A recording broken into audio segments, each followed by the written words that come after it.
So, good afternoon, everyone. My name is Julian Yuditikin. I'm a nursing student from University of the Visayas, and I am going to demonstrate my first assessment, which is head and face assessment.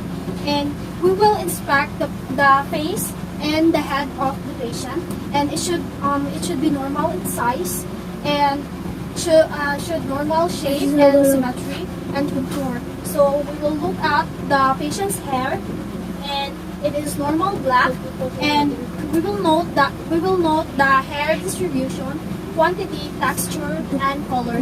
And my patient's hair is not it's not too dry and not too oily, and we have no scales or nits. And the next is we will palpate the patient's scalp, and we will palpate the patient's scalp. It should be pink and mobile and free of lesions. So next is use the tips of middle and index finger and palpate the temporal arteries. So after palpating the temporal arteries, we will listen for bruits.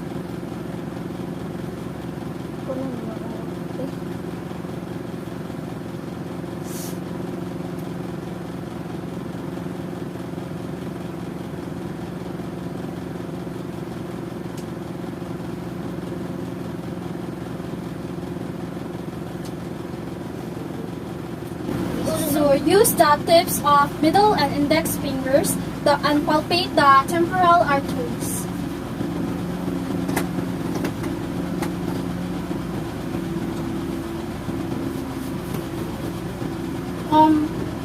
Pulsations should feel equal, and listen for bruits, and you should not hear any.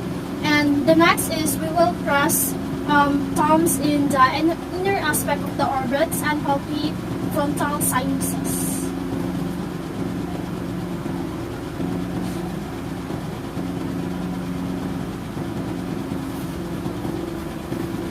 So next is we will press under the zygomatic bones to palpate the maxillary sinuses, and then lightly percuss this area.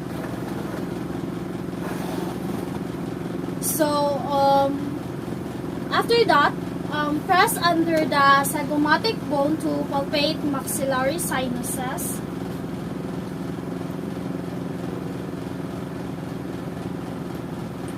It should not cause pain or tenderness. And next is we will move our finger to the patient's temporal mandibular joint, and we will palpate the middle finger, instruct the patient to open and close his mouth. So we will put our finger into the mandibular and we will instruct the patient to open and close her mouth.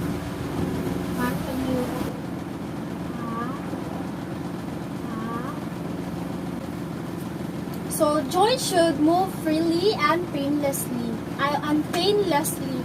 And this technique assesses the joint mobility and motor function of the trigeminal nerves, and we will instruct the patient to raise and lower down her eyebrows and bare his teeth, smile broadly, puff out her cheeks, and keep mouth closed while we will examine and we will try to open her mouth.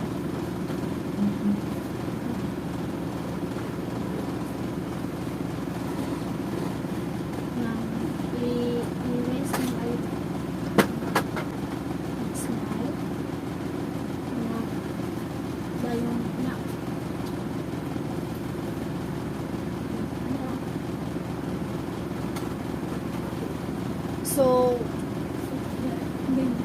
assess patients' facial trigeminal nerves, and all should be symmetrical. So all of my patients' facial expression is symmetrical.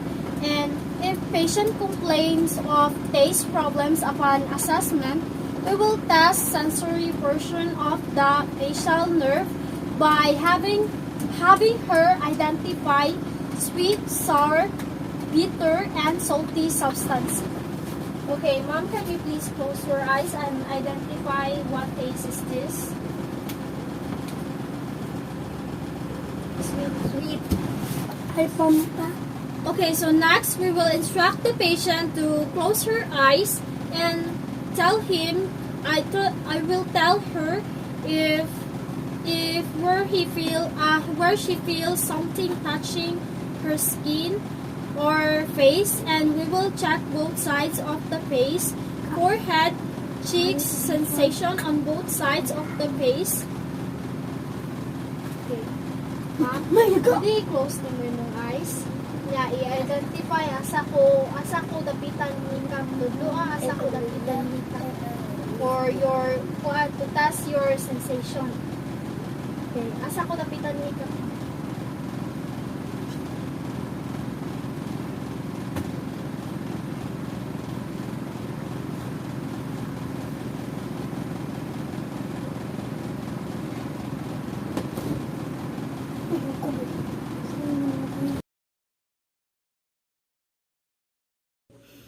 Now, we will performing the eye assessment.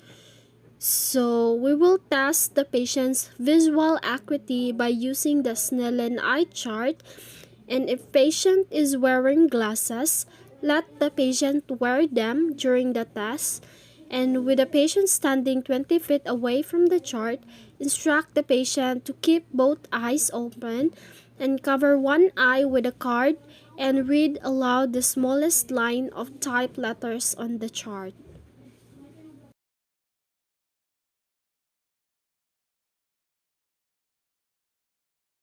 I am now instructing my patient to read every letters in the Snellen eye chart. I am placing her standing 20 feet away from the chart, and I will instruct her to keep both eyes open, cover one eye with a card, and read aloud the smallest line of typed letters on the chart. Note the line's numerator. This is the distance of the patients from the chart, and its denominator, distance in which a patient with normal vision can read the. So the larger the denominator, the poorer the vision. So we will record each eye and note if the patient was wearing glasses during the test, and we will inspect the patient's eye and external eye structure.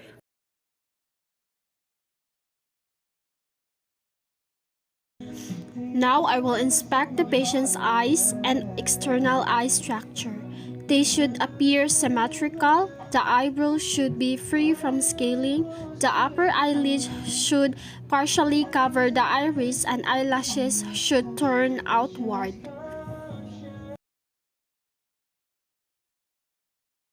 Next, we will test the patient's oculomotor nerve by asking the patient to close her eyes. The eyelids should be moved symmetrically without tremors, and gently palpate the eyelids for nodules and tenderness. Now we will ask the patient to open her eyes and look up as you ever the lower eyelids to inspect the lower conjunctiva.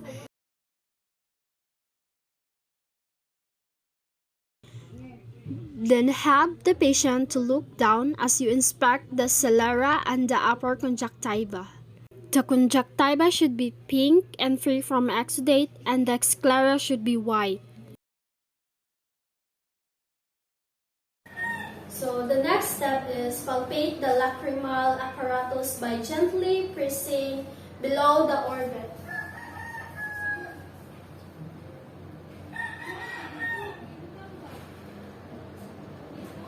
So I don't see any excessive tears, so it's normal. So I will place my finger 12 inches away from the patient's eyes and instruct her to watch my fingers as it moves to. So ma'am, can you follow my fingers? 4, 1, 2, 3,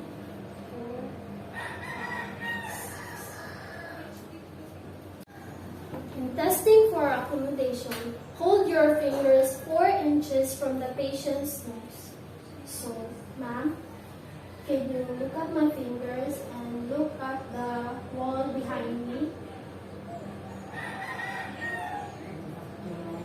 And back. Okay, ma'am, can you look at my fingers and look at the wall behind me? And go back to my finger. So now I will perform cover and uncover test. Okay, ma'am, I will cover your left eye and look. sa likod ka, Beb. Ato ka, Likod ka. pwede mo makita niya, straight. Straight na lang. Lock straight. Ma'am, I will cover your left eye and look straight. And I will cover the right eye, look straight.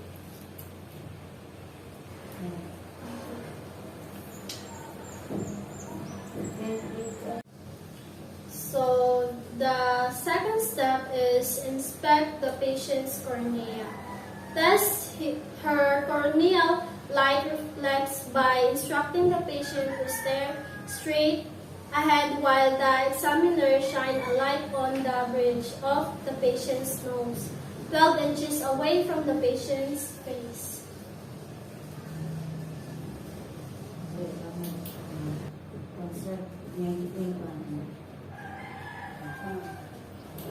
So inspect the pupils. Normally they are 3 to 5 wide and equally round. Check the patient's pupillary light reflex, which assists the optic and oculomotor nerves. To do this, we have to go off the light.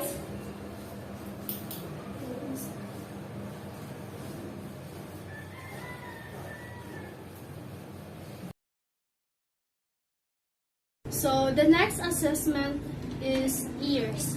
So inspect and palpate the ears like this.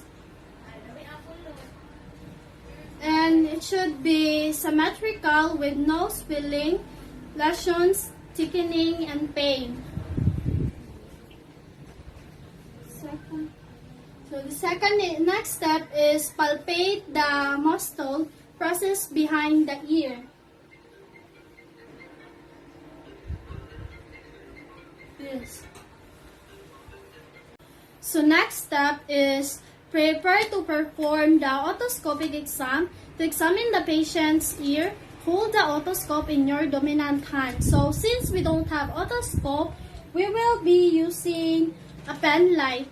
And between the thumb and fingers, pull the pinna of the ear up and back for adults to straighten the ear canal. So inspect the external ear canal. You should not see redness, lesions, swelling, or exudate.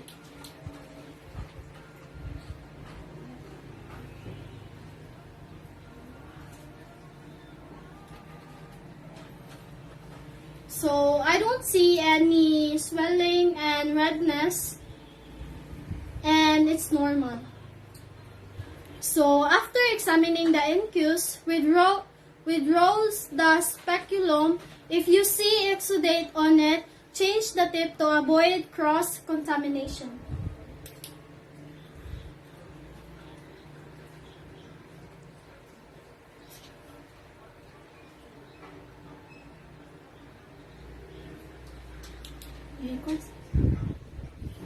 So after that, assess the patient's hearing by performing the voice, Weber's, and Rins test. So for the voice test, gently occlude one of the patient's ear with your finger. Test the other ear as you stand 1 to 2 feet away from her while asking the patient to close her eyes. Gently wiggle your finger in ear while you whisper a 2-syllable word. The patient should be able to repeat the word you whispered.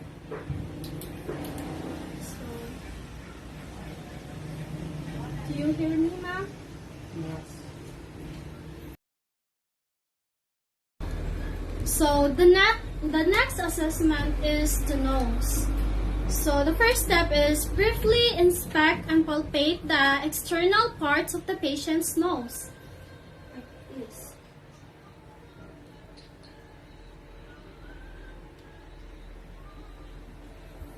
So it should be fairly symmetrical with no lesions, deformities, or deviation. And the next step is have the patient occlude one nostril as he inhales and exhales. So, ma'am, I will cover your left nose. And can you please inhale? Exhale.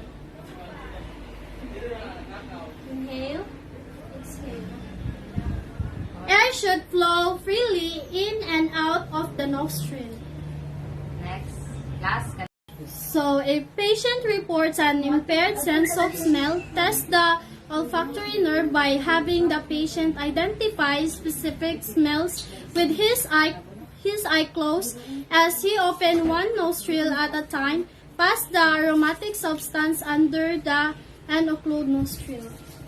So, ma'am, I will cover your eye, close your eyes, and you will identify what smells. Okay. So next assessment is mouth assessment. So first we will ask the patient to bite down and bare his teeth while you assess for jaw alignment. So sir, can you bite down your teeth?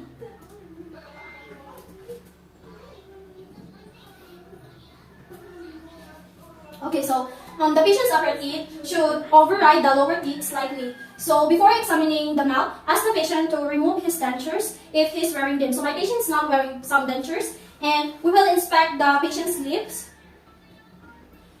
So the patient's lips should be moist with normal color and should not see any lumps and ulcers, cracking or scaleness. So we will ask the patient to close his mouth to check if the lips close symmetrically. So, sir, can you please close your mouth?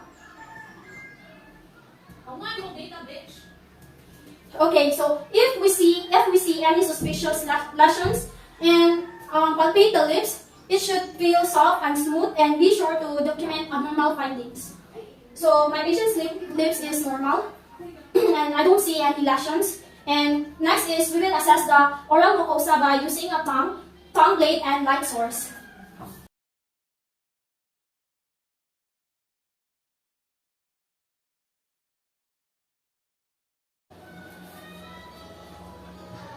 Okay, so normally the mucosa should be pink, smooth, and moist, and with no lesions and noodle. So remember that in a dark skin patient, you commonly see increased mucosal pigmentation. Okay, next, assess the patient's teeth and tongue and gums. So adults have 32 evenly shaped ivory colored teeth that are embedded in the gums.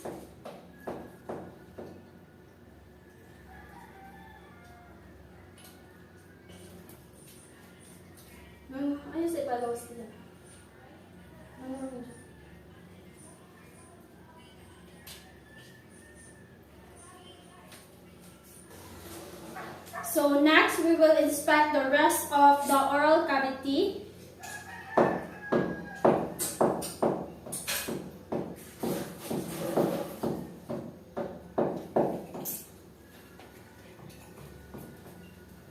So the hard palate should appear bony and whitish, and the soft palate should look muscular and pinkish, and the uvula should be pink, midline, and free of lesion. So the next is we will inspect the tongue.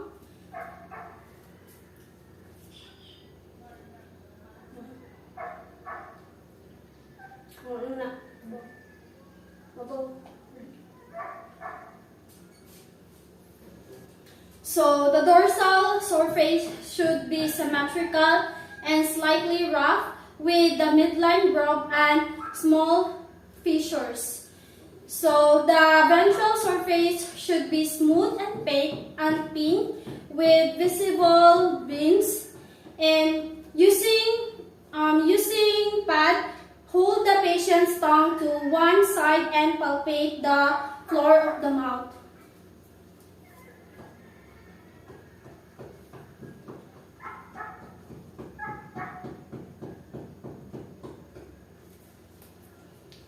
Okay, we should not feel any lumps or induration while palpate to the floor of the mouth. And we will ask the patient to stick out his tongue. Stick out your tongue, sir. And then it should be midline and free from tremors. So next, we will place the tongue blade at the side of the tongue and I will ask my patient to push the tongue blade. Okay, I will put this tongue blade in. So the tongue pressure should be equal on both sides, and these actions test the hypoglossal nerve of the tongue and we will check the glossopharyngeal of the nerve and vagus by depressing the tongue and having the patient say ah. Okay, sir? I will push down and say ah. Ah. Okay, so the soft palate should rise symmetrically and the ovula should stay in the midline position. And we will instruct the patient to say ah again and assess the pharynx and tonsils and tonsils. Okay. Say ah again, sir. Ah. Okay, so mucosa should be smooth and pink, and grade the tonsil size on a scale from 1 if the tonsils are visible, and to 4 plus if the tonsils touch each other. So if the patient reported an impaired sense of taste during the health history, we will assess the facial nerve and glossopharyngeal nerve by having him identify different flavors. Okay, so sir, I have here some. Can you please close your eyes, sir? And okay, sir, can you please close your eyes and please identify what taste is this? It's sour and spicy. Okay, so lightly touch the back of his tongue with the tongue blade. Oh, Sir, can yeah. you please up? Can you please up your tongue?